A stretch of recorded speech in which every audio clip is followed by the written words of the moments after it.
ಪ್ರೀತಿ ಪ್ರೇಮದ ಹೆಸರಲ್ಲಿ ಇತ್ತೀಚೆಗೆ ಕೆಲ ಯುವತಿಯರು ಹೇಗೆಲ್ಲ ಯಾಮಾರಿಸ್ತಾರೆ ಅನ್ನೋದಕ್ಕೆ ಧಾರವಾಡದಲ್ಲಿ ನಡೆದಂಥ ಈ ಘಟನೆಗೆ ಸಾಕ್ಷಿ. ಮರಳು ಮಾತಿಗೆ ಬಲಿಯಾಗೋ ಭಗ್ನ ಪ್ರೇಮಿಗಳು ಕೊನೆಗೆ ತಮ್ಮ ಪ್ರಾಣವನ್ನೇ ಕಳೆದುಕೊಳ್ಳಕ್ಕೂ ಕೂಡ ಸಿದ್ಧರಿರ್ತಾರೆ. ಆ ಥರದ ಅನೇಕ ಹುಡುಗರನ್ನು ಕೂಡ ನೀವು ಕೇಳಿರ್ತೀರಿ. ನೋಡಿ, ಈ ಲೈಲಾ ಹೆಣೆದಿರೋ ಬಲೆಗೆ ಸಿಕ್ಕು ಒದ್ದಾಡಿದ್ದು ಒಬ್ಬ ಹುಡುಗ ಮಾತ್ರ ಅಲ್ಲ. ಸದ್ಯ ಲೆಕ್ಕಕ್ಕೆ ಸಿಕ್ಕಿರೋದು 3 ಜನ ಹುಡುಗರು. ಅಂದರೆ ಈ 3 ಜನ ಹುಡುಗರ ಜೊತೆಗೂ ಕೂಡ ಡೇಟಿಂಗ್ ಮಾಡಿರೋ ಮಾಹಿತಿಗಳು ಲಭ್ಯವಾಗ್ತಾ ಇರೋದು. ಆದರೆ ಈಕೆಯ ಬೆನ್ನತ್ತಿ ಲಕ್ಷ ಕಳೆದುಕೊಂಡವರು ಎಷ್ಟು ಹುಡುಗರು ಯಾರಿಗೆ ಗೊತ್ತು. ಅದರ ನಿಖರವಾದಂಥ ಮಾಹಿತಿ ಕೂಡ ಗೊತ್ತಾಗಬೇಕಾಗಿದೆ. ಆದರೆ ಐನಾತಿ ಹುಡುಗಿ ಸಿಕ್ಕು ಬೀಳ್ತಿದ್ದ ಹಾಗೆ ನೊಂದ ಕುಟುಂಬದವರು ಮಾತ್ರ ಅಟ್ಟಾಡಿಸಿ ಹೊಡೆದು ಬಿಟ್ಟರು. ಅಷ್ಟಕ್ಕೂ ಏನಿದು ಸ್ಟೋರಿ ಅನ್ನೋದನ್ನು ಕಂಪ್ಲೀಟಾಗಿ ನೋಡ್ತಾ ಹೋಗೋಣ ಬನ್ನಿ.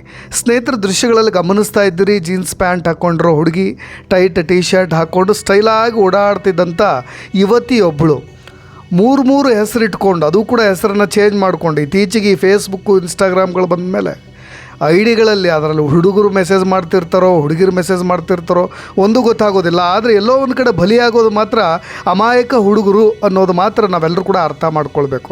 ನೋಡಿ, ಈ ಯುವತಿ 3 ಹೆಸರು ಇಟ್ಕೊಂಡು ಯುವಕರನ್ನ ವಂಚಿಸೋದೇ ಒಂದು ಕೆಲಸವನ್ನಾಗಿ ಮಾಡ್ಕೊಂಡ್ಬಿಟ್ಟಿದ್ದಾಳೆ. ನೋಡಿ, ಇದರ ಆರೋಪದ ಮೇಲೆ 3 ಜನ ಯುವಕರು ಒಟ್ಟಾಗಿ ಬೆಂಡ್ ಎತ್ತಲಿಕ್ಕೆ ಕೂಡ ಮುಂದಾಗಿರೋದು. ಇನ್ಯಾವತ್ತೂ ಕೂಡ ಅಮಾಯಕ ಯುವಕರ ಭಾವನೆಗಳೊಂದಿಗೆ ಆಟ ಆಡಬೇಡ ಅಂತ ಕ್ಲಾಸನ್ನು ತೆಗೆದುಕೊಂಡಿದ್ದಾರೆ. ಧಾರವಾಡದ ಯುವತಿಯೊಬ್ಬಳು ಹೆಸರು ಬದಲಾಯಿಸಿಕೊಂಡು ಮೋಸ ಮಾಡಿದ್ರಿಂದ ಒಬ್ಬ ಯುವಕನಂತರೂ ತನ್ನ ಪ್ರಾಣವನ್ನೇ ಕಳೆದುಕೊಳ್ಳಲಿಕ್ಕೆ ಮುಂದಾಗಿಬಿಟ್ಟಿದ್ದ. ಈ ಸುಂದರಿಯ ವಯ್ಯಾರಕ್ಕೆ ಮನಸೋತಂಥ ಓರ್ವ ಯುವಕ ಬದುಕಿದ್ದೇ ಹೆಚ್ಚಿನ ಮಾತು. ಪೋಷಕರು ತಕ್ಷಣಕ್ಕೆ ಆಸ್ಪತ್ರೆಗೆ ಸೇರಿಸಿ ಚಿಕಿತ್ಸೆ ಕೊಡಿಸಿದ್ರಿಂದ ಯುವಕ ಸದ್ಯ ಪ್ರಾಣಾಪಾಯದಿಂದ ಪಾರಾಗಿದ್ದಾನೆ. ಈ ಯುವತಿ, ಆಕೆಯ ಹೆಸರು ಏನು ಅಂತ ಹೇಳೋಣ. ನೋಡಿ, ಒಂದು ಕಡೆ ಐಶ್ವರ್ಯ ಅಂತ ಹೇಳ್ಕೊಂಡು ತಿರುಗಾಡಿದ್ದಾಳೆ, ಇನ್ನೊಂದು ಕಡೆ ರೇಣುಕಾ ಅನ್ನೋ ಹೆಸರಿನಲ್ಲಿ, ಇನ್ನೊಂದು ಕಡೆ ಆರೋಹಿ ಎಂಬ ಹೆಸರಿನಲ್ಲಿ 3 ಹೆಸರುಗಳನ್ನು ಇಟ್ಕೊಂಡು ಯುವಕರನ್ನ ಟಾರ್ಗೆಟ್ ಮಾಡ್ತಾ ಬರ್ತಾಯಿದ್ಲು.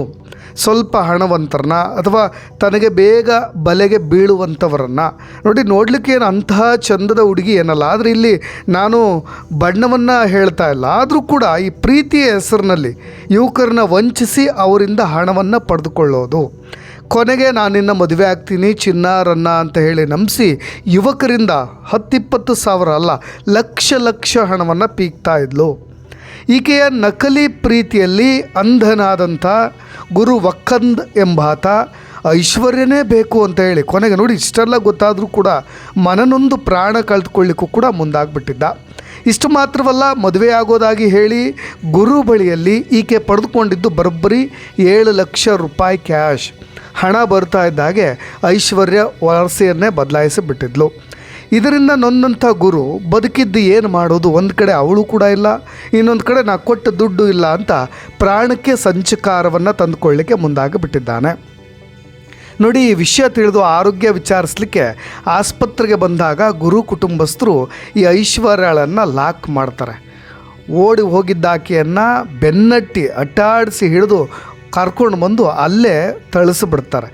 ಧಾರವಾಡ ನಗರದ ಮಾಳಮಡ್ಡಿ ಬಡಾವಣೆಯ ಪೆಟ್ರೋಲ್ ಬಂಕ್ ಒಂದರಲ್ಲಿ ಕೆಲಸ ಮಾಡ್ತಾ ಇರ್ತಕ್ಕಂಥ ಈಕೆ ನೋಡಿ, ಈ ಥರದೆಲ್ಲ ಕಯಾಲಿ ಚಾಳಿ ಎಲ್ಲವೂ ಕೂಡ ಇದೆ. ಧಾರವಾಡ ತಾಲೂಕಿನ ಕವಲಗೇರಿ ಗ್ರಾಮದ ಗುರು ವಕ್ಕಂದ ತುಂಬ ಇನೋಸೆಂಟ್ ಹುಡುಗ ಪಾಪ. ಆತನೊಂದಿಗೆ ಒಂದು ರೀತಿಯಾದಂಥ ಪ್ರೇಮ ಪ್ರೀತಿ ಎಲ್ಲವೂ ಆರಂಭದಲ್ಲಿ ಪರಿಚಯ ಆಯ್ತಂತೆ. ಅದಾದ ನಂತರ ಪ್ರೀತಿಗೆ ಕನ್ವರ್ಟ್ ಆಗಿದೆ ಅವರ ಸ್ನೇಹ. ಬಳಿಕ ಆತನನ್ನು ಪ್ರೀತಿಸೋದಾಗಿ ಹೇಳಿಬಿಟ್ಟಿದ್ದಾಳೆ. ಆತನ ಕಡೆಯಿಂದ ನಮ್ಮ ಹುಡುಗರೆಲ್ಲ ಈಗೆಲ್ಲ ಬಹಳಷ್ಟು ಹುರುಪಿನಲ್ಲೇ ಇರ್ತಾರೆ ಪಾಪ. ಅಮಾಯಕ ಹುಡುಗರು ಒಂದು ಕಡೆ ಎಲ್ಲೋ ಒಂದು ಕಡೆ ಮರಳು ಮಾತುಗಳಿಗೆ ಬೇಗ ಮರಳಾಗಿಬಿಡ್ತಾರೆ. ಆ ಕಡೆಯಿಂದಲೂ ಕೂಡ ಗ್ರೀನ್ ಸಿಗ್ನಲ್ ಸಿಕ್ಕಿಬಿಟ್ಟಿದೆ. ಇನ್ನು ಗ್ರೀನ್ ಸಿಗ್ನಲ್ ಸಿಕ್ಕ ನಂತರ ಡೇಟಿಂಗು, ಚಾಟಿಂಗು, ಮೀಟಿಂಗು ಇವೆಲ್ಲವೂ ಕೂಡ ಇದ್ದೇ ಇರುತ್ತೆ. ಹೀಗೆ ಹೇಳುವಾಗ ತಾನು ಸುಮಾರು 7 ಲಕ್ಷ ರೂಪಾಯಿ ಸಾಲ ಮಾಡಿದ್ದೀನಿ, ನೀನು ಕೊಟ್ಟರೆ ನಾನು ನಿನ್ನನ್ನು ಮದುವೆ ಆಗ್ತೀನಿ, ಭಾಳಷ್ಟು ಕಷ್ಟ ಇದೆ, ನಾನು ನಿನ್ನನ್ನು ಪ್ರೀತಿ ಮಾಡ್ತಾಯಿದ್ದೀನಿ, ನಿನ್ನ ಒಳ್ಳೆತನಕ್ಕೆ, ನಿನ್ನ ಒಳ್ಳೆಯ ಗುಣಕ್ಕೆ, ನಿನ್ನ ಅಂದ ಚಂದಕ್ಕೆ, ನಿನ್ನಲ್ಲಿರ್ತಕ್ಕಂಥ ವಿಶ್ವಾಸಕ್ಕೆ ನಾನು ಪ್ರೀತಿ ಮಾಡ್ಬೋದು. ಆದರೆ ಮದುವೆ ಆಗಲಿಕ್ಕೆ ನನಗೀಗ ಅಡ್ಡಿಯಾಗಿರೋದು 7 ಲಕ್ಷ ರೂಪಾಯಿ ಸಾಲ. ಸೊ ಹಾಗಾಗಿ ನೀ ಹಣ ಕೊಟ್ಟರೆ ನಾನು ಅದನ್ನು ತೀರಿಸಿ ನಿನ್ನನ್ನು ಮದುವೆ ಆಗ್ತೀನಿ ಅಂತ ಐಶ್ವರ್ಯ ಹೇಳಿದ್ಲಂತೆ. ಹೀಗೆ 3 ವರ್ಷಗಳ ಬಳಿಕ ಗುರು ವಕ್ಕುಂದ ಮನೆಯವ್ರಿಗೂ ಕೂಡ ಈ ವಿಚಾರ ಗೊತ್ತಾಯ್ತಂತೆ. ಅವರು ಮೊದಲು ಇದನ್ನು ವಿರೋಧ ಮಾಡಿದ್ರಂತಲ್ಲಪ್ಪ, ಯಾವ ನಂಬಿಕೆ ಮೇಲೆ 7 ಲಕ್ಷ ಕೊಡ್ತೀಯಾ, ಇದು ವರದಕ್ಷಿಣೆ ರೀತಿ ಆಗಿಬಿಡುತ್ತೆ, ವರದಕ್ಷಿಣೆ ಅಂದ್ರೆ ಒಂದು ರೀತಿಯಾಗಿ ಯಾವ ಗ್ಯಾರಂಟಿನೂ ಕೂಡ ಇಲ್ಲ ಅಂತ ಹೇಳಿ ಅವರು ಕೂಡ ಭಾಳಷ್ಟು ವಿರೋಧ ಮಾಡಿದ್ರಂತೆ. ಆದರೆ ಗುರು ಇದ್ದಾನಲ್ವಾ, ಇಲ್ಲ ನಂದು ಅಮರ ಪ್ರೇಮ ಕಥೆ ಅಂತ ಎಲ್ಲ ಹೇಳಿ ನಂಬಿಸಿಬಿಟ್ಟಿದ್ದಾನೆ. ಗುರು ಯಾವುದೇ ಕಾರಣಕ್ಕೂ ಆಕೆಯನ್ನು ಬಿಡೋದಿಲ್ಲ ಅಂದಿದ್ದಕ್ಕೆ ಮನೆಯವರು ಒಪ್ಪಿಗೆ ಕೊಟ್ಟಿದ್ರಂತ. ಸರಿ ಬಿಡಪ್ಪ, ನೀನು ಹೇಳಿದ್ಮೇಲೆ ಮುಗೀತಲ್ವಾ ಅಂತ. ನನ್ನ ಮಗನನ್ನು ಮದುವೆ ಆಗಬೇಕು, ಇಲ್ಲಾಂದರೆ 7 ಲಕ್ಷ ರೂಪಾಯಿ ವಾಪಸ್ ಕೊಡಬೇಕು ಅಂತ ಹೇಳಿ ಗುರು ತಾಯಿ ರತ್ನವ ಕೂಡ ಮೊದಲಿಂದಲೂ ಪಟ್ಟು ಹಿಡಿದಿದ್ರಂತೆ. ಇನ್ನು ರತ್ನವ್ವ ಮಾಧ್ಯಮಗಳ ಮುಂದೆ ಹೇಳೋ ಪ್ರಕಾರ ಐಶ್ವರ್ಯಾಗೆ ಮದುವೆಯಾಗಿ ಒಂದು ಮಗು ಕೂಡ ಇದೆ, ಈಗ ಗಂಡನಿಂದ ಡಿವೋರ್ಸ್ ಕೂಡ ಪಡೆದುಕೊಂಡಿದ್ದಾಳೆ, ಆದರೆ ಹೆಸರು ಬದಲಾಯಿಸ್ಕೊಂಡು ಈ ರೀತಿಯಾಗಿ ಹುಡುಗರನ್ನು ಮೋಸ ಮಾಡ್ತಾ ಬರ್ತಾ ಇದ್ದಾಳೆ ಅಂತ ಹೇಳಿ ಆ ಹುಡುಗಿಗೆ ಚಡಿ ಏಟು ಕೊಡಬೇಕಾದ್ರೆ ಮಾಧ್ಯಮಗಳ ಮುಂದೆ ಆಕೆ ಹೇಳ್ತಾ ಇದ್ಲು. ನೋಡಿ, ಸಂಜು ದೊಡ್ಡಮನಿ ಎಂಬ ಯುವಕನಿಗೂ ಕೂಡ ಐಶ್ವರ್ಯ ಮೋಸ ಮಾಡಿರೋದು. ಸದ್ಯ ಐಶ್ವರ್ಯಳನ್ನು ಗುರು ಪೋಷಕರು ಪೊಲೀಸರ ವಶಕ್ಕೆ ಕೊಟ್ಟು ಅದಾದ ಮೇಲೆ ಮುಂದಿನ ಕ್ರಮಗಳಿಗೂ ಕೂಡ ಮುಂದಾಗಿದ್ದರು. ಆದರೆ ನಾನು ಹೇಳ್ತಾ ಇರೋದು ಆಸ್ಪತ್ರೆಯ ಮುಂದೆ ಎಂತಹ ದೊಡ್ಡ ಐ ಡ್ರಾಮಾ ನಡೀತು ಅನ್ನೋದನ್ನು ವಿವರವಾಗಿ ಹೇಳ್ತಾ ಹೋಗ್ತೀನಿ. ಒಂದು ಕಡೆ ಈ ಹುಡುಗ ತಾನೂ ವಿಷ ಸೇವಿಸ್ಬಿಡ್ತೀನಿ ಅಂತ ಹೇಳಿ ಈ ಗುರು ಅನ್ನೋ ಹುಡುಗ ಐಶ್ವರ್ಯಳಿಗೆ ಫೋನ್ ಮಾಡಿ ಹೇಳ್ತಾನೆ. ಆಗ ಐಶ್ವರ್ಯ ಏನು ಮಾಡ್ತಾಳೆ, ಸದ್ಯ ತಾನು ಪಾರಾಗಬೇಕು, ಇನ್ನು ಮುಂದೆ ನಾನಂತರೂ ಅಲ್ಲಿಗೆ ಹೋಗಿ ಆತನನ್ನು ಪಾರು ಮಾಡಲಿಕ್ಕೆ ಆಗೋದಿಲ್ಲ ಅಂತ ರತ್ನವಳಿಗೆ ಫೋನ್ ಮಾಡಿ, ಅಂದರೆ ಗುರುನ ತಾಯಿ ರತ್ನವಳಿಗೆ ಫೋನ್ ಮಾಡಿ ವಿಷಯವನ್ನು ಮುಟ್ಟಿಸ್ತಾಳೆ. ಆಗ ತಮ್ಮ ಮಗನನ್ನು ನೋಡಲಿಕ್ಕೆ ರತ್ನ ಓಡೋಡಿ ಜಿಲ್ಲಾಸ್ಪತ್ರೆಯ ಬಳಿ ಬರ್ತಾಳೆ. ಅಲ್ಲಿ ಐಶ್ವರ್ಯ ಕೂಡ ಇನ್ನೊಬ್ಬ ಲವ್ವರ್ ಸಂಜು ದೊಡ್ಡಮನಿ ಜೊತೆ ಪ್ಲ್ಯಾನ್ ಮಾಡಿಕೊಂಡು ಓಡೋಡಿ ಅಲ್ಲಿಗೂ ಕೂಡ ಅವಳು ಬರ್ತಾಳೆ. ಆಕೆಯನ್ನು ನೋಡಿದ ತಕ್ಷಣ ಗುರುನ ಕುಟುಂಬಸ್ಥರು ಆಕೆಗೆ ಮೊದಲು ಧರ್ಮದೇಟನ್ನು ಕೊಡ್ತಾರೆ. ಆಕೆ ಕೂಡಲೇ ತನ್ನ ಹಿಂದಿನ ಬಾಯ್ ಫ್ರೆಂಡ್ ಸಂಜು ದೊಡ್ಡಮನಿಗೂ ಕೂಡ ಫೋನ್ ಮಾಡಿ ಸ್ಥಳಕ್ಕೆ ಕರೆಸ್ಕೊಳ್ತಾಳೆ.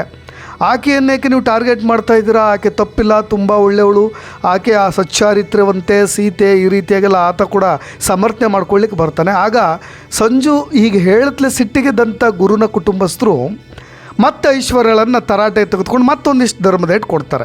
ನೋಡಿ, ಐಶ್ವರ್ಯಳದ್ದು ಇದೊಂದೇ ಇಂಥ ಪ್ರಕರಣ ಅಲ್ಲ, ಈ ಥರದ ಅನೇಕ ಪ್ರಕರಣಗಳಿದೆ ಅನ್ನೋದೇ ಗುರು ಕುಟುಂಬಸ್ಥರ ಆರೋಪ. ಇಂಥ ಅನೇಕ ಕೃತ್ಯಗಳನ್ನು ಆಕೆ ಹಲವಾರು ವರ್ಷಗಳಿಂದ ಮಾಡುತ್ತಲೇ ಬರ್ತಾ ಇದ್ದಾಳೆ ಅಂತ ಹೇಳಿ ಅವರು ಕೂಡ ಆರೋಪ ಕೂಡ ಮಾಡ್ತಾ ಇರೋದು. ಇನ್ನೊಂದು ಕಡೆ ಧಾರವಾಡ ನಗರ ಠಾಣಾ ಪೊಲೀಸ್ ಸ್ಟೇಷನ್ನಲ್ಲಿ ಕೇಸ್ ಕೂಡ ದಾಖಲಾಗುತ್ತೆ. ಈಗಾಗಲೇ ಆಕೆಗೆ ಮದುವೆಯಾಗಿ ಮಗು ಇರ್ತಕ್ಕಂಥದ್ರ ಬಗ್ಗೆ, ಜೊತೆಗೆ ಯುವಕರ ಜೊತೆ ಈ ರೀತಿಯಾಗಿ ಡೇಟಿಂಗ್ ಪದೇ ಹೋಗೋದ್ರ ಬಗ್ಗೆಯೂ ಕೂಡ ಒಂದು ಕ್ಲಾರಿಟಿಯನ್ನು ತೆಗೆದುಕೊಳ್ಳಲಿಕ್ಕೆ ಮುಂದಾಗ್ತಾರೆ.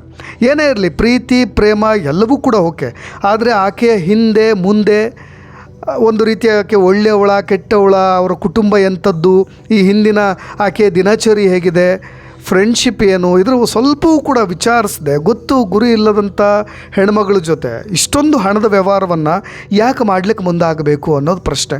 ಅದು ಕೂಡ ಯಾವ ನಂಬಿಕೆಯ ಆಧಾರದ ಮೇಲೆ ಈ ರೀತಿಯಾಗಿ ನೀವು ಹಣವನ್ನು ಕೊಡಲಿಕ್ಕೆ ಮುಂದಾಗ್ತೀರಿ? ಕುಟುಂಬದ ದೊಡ್ಡ ಮಟ್ಟಿಗಿನ ಆಧಾರವೇ ಹಣವಾಗಿದ್ದಾಗ ನೋಡಿ, 7 ಲಕ್ಷ ಹಣವನ್ನು ಇಷ್ಟೊಂದು ಹೋಪ್ಸಿಟ್ಟು ಆ ಹುಡುಗಿಗೆ ಕೊಡೋದು. ಇನ್ನು ಈ ಥರದ ಆರೋಪಗಳು ಒಬ್ಬರಿಬ್ಬರಲ್ಲ, ಒಂದು 3-4 ಜನರ ಜೊತೆ ಡೇಟಿಂಗ್ ಅಂತ ಹೇಳಿ ಅದು ಕೂಡ ಇಷ್ಟು ಸುಲಭವಾಗಿ ಸಿಕ್ಕಿಬೀಳೋದು. ಹಾಗಾಗಿ ಬಹಳಷ್ಟು ಎಚ್ಚರಿಕೆಯಿಂದ ಇರಬೇಕಾಗತ್ತೆ. ಎಲ್ಲೋ ಒಂದು ಕಡೆ ಆತನ ಪ್ರಾಣ ಪಕ್ಷಿ ಹಾರಿ ಹೋಗಿದ್ದರೆ ಇದಕ್ಕೆ ಹೊಣೆ ಯಾರು? ಆತ ಏನೋ ತುಂಬ ಪ್ರಾಮಾಣಿಕ ಪ್ರೇಮಿ, ಹಾಗಾಗಿ ಇನ್ನು ಬದುಕಿರೋದೇ ನಾನು ವೇಸ್ಟ್ ಅನ್ನೋ ರೀತಿಯಾಗಿ ಆತನು ಕೂಡ ಪ್ರಾಣವನ್ನು ಕಳೆದುಕೊಳ್ಳಿಕ್ಕೆ ಮುಂದಾಗಿಬಿಟ್ಟಿದ್ದಾನೆ. ಈ ಥರದ ಅನೇಕ ಕಥೆಗಳು. ಚಾಲಾಕಿ ಹುಡುಗಿಯರು ಇದ್ದಾರೆ, ಇನ್ನೊಂದು ಕಡೆ ವಂಚಿಸುವ ಹುಡುಗರು ಇದ್ದಾರೆ. ನಾನು ನೇರವಾಗಿ ಕೇವಲ ಹುಡುಗಿಯರ ಮೇಲೆ ಟಾರ್ಗೆಟ್ ಮಾಡಿ ಹೇಳ್ತಾ ಇದ್ದೀನಿ ಅಂತಲ್ಲ, 2 ಸೈಡ್ ಇದೆ. ಬಟ್ ಆದರೆ ತುಂಬ ಹುಷಾರಾಗಿ ಎಚ್ಚರಿಕೆಯಿಂದ ಇರಬೇಕಾಗತ್ತೆ ಅಂತ ಹೇಳ್ತಾ, ಇದಕ್ಕೆ ಸಂಬಂಧಪಟ್ಟಾಗ ನಿಮ್ಮ ಕಮೆಂಟ್ಸ್ ಕೂಡ ಇಂಪಾರ್ಟೆಂಟ್ ಆಗುತ್ತೆ, ಅದನ್ನು ಕೂಡ ತಿಳಿಸ್ಬೋದು ಅಂತ ಹೇಳ್ತಾ ಧನ್ಯವಾದ.